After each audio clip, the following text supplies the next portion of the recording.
quick to the point, no faking. Quick and MC's like a pound of bacon. Right? Is that MC? No, who is that? It's Vanilla Ice.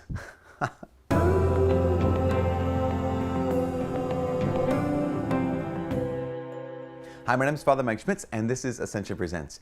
A lot of times people associate the season of Lent with the season of suffering, and that's kind of accurate. We do a lot of penances during Lent. We have certain fast days, and we abstain from meat, we abstain from other things. We always give up something for Lent. Life is full of suffering. One of the big mysteries of life is, why do we suffer? Like, if God loves us, why do we suffer? Maybe you're watching this because you can't get out of bed or you can't get out of a wheelchair. Maybe you're watching this because you're in the middle of this crisis and there seems to be no escape. And it hasn't just gone on for a day or for a week or for a year, but it's gone on for 10 years. It's gone on for 20 years. And your suffering just does not make sense. It's in this moment that we have to understand what Jesus really came to do with suffering.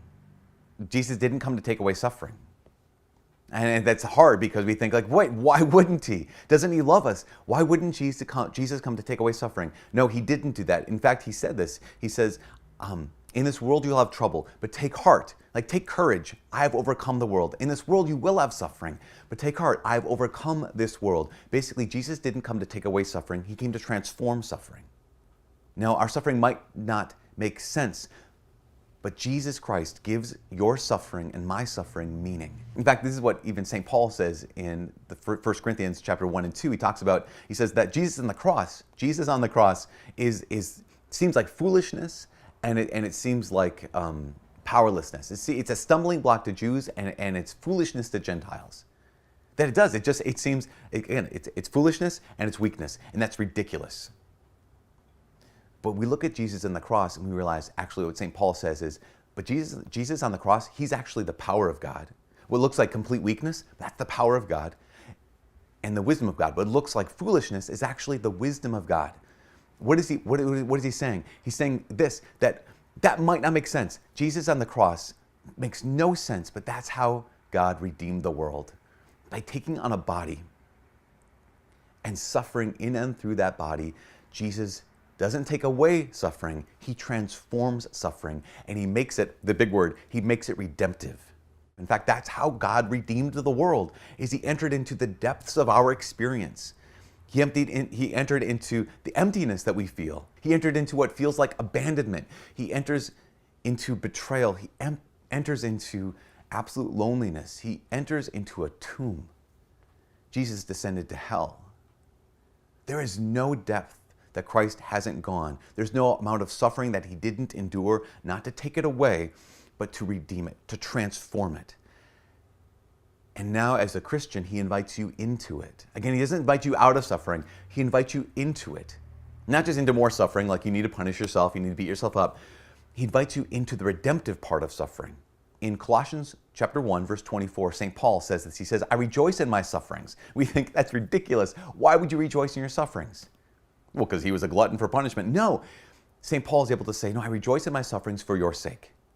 And in my flesh, I am making up for what is lacking in the sufferings of Jesus for the sake of his body, the church. Now, at one point you say, wait, in your body you're making up for what is lacking in the sufferings of Jesus? What's lacking in the sufferings of Jesus? John Paul II asked this question a number of years ago. The answer is nothing. That Jesus' sacrifice is complete. It's whole, it's entire. There's nothing more to be offered. Then how can St. Paul say, I'm making up in my body what's lacking in the sufferings of Christ? John Paul went on to explain. He said, the sacrifice of Jesus is complete. It's full. There's no more offering for sin. But he says, but so that you and I can participate in his redemptive work of the world, Jesus extends to us a sliver of his cross. When we experience any kind of suffering, whether that's just super small or something that's overwhelming,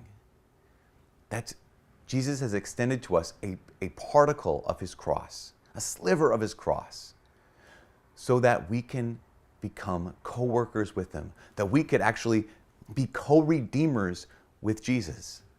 Not because he needs it, but because he's extending that dignity to us. He's extending that grace to us. He's extending the opportunity to us that when you feel you're most weak, when you feel absolutely powerless, when you feel completely foolish, there's nothing left to give, that even in that moment, Jesus Christ can make you strong. Not because he takes away the suffering, but because he transforms it. And this is the secret of basically every single saint. The suffering you and I experience, it might be unasked for. It might be something we didn't seek out, but also could be something we gave up this, we gave up that. Suffering without Jesus just hurts, and all of us are going to suffer. But suffering united to Jesus, suffering with Jesus, having our particle, our sliver of the cross, and knowing that that means we're close to Jesus on the cross, suffering with Jesus can change the world. You may be in the midst of suffering. My invitation, and I know it's hard, I know it's difficult, my invitation to you is to bring it to the Lord on the cross and say, Lord, for you, let me offer this suffering for you. Let me offer this suffering with you. In suffering with you, let this weakness now have power. Let this thing that seems like it doesn't make sense, let it have meaning. And let that meaning be, the world is redeemed by my joining my suffering to yours, Lord. From all of us here at Ascension Presents, my name's Father Mike. God bless.